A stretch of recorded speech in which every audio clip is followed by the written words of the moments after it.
Qala Rasulullah sallallahu alaihi wasallam, la tazalu ta'ifatun min ummati 'ala al-haqqi zahirin li'aduwwihim qahirin.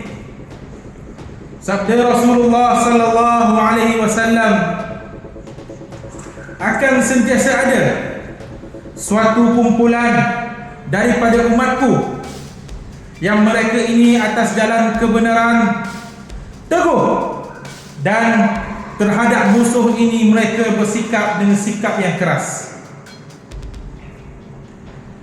Anak-anak silti Al-Mustaqim yang Ustaz kasih sekalian,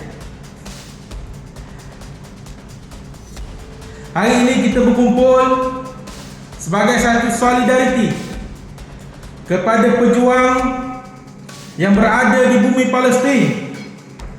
Mereka yang berada di bumi Palestin berjuang dengan ruh dan darah mereka.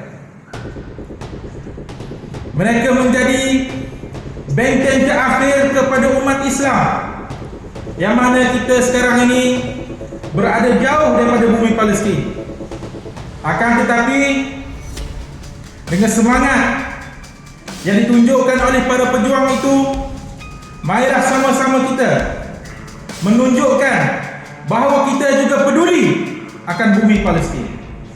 Marilah sama-sama kita menggunakan segala kudrat dan upaya kita untuk melumpuhkan ekonomi Israel, dengan kita melancarkan, dengan kita tetap teguh dengan usaha boikot kita.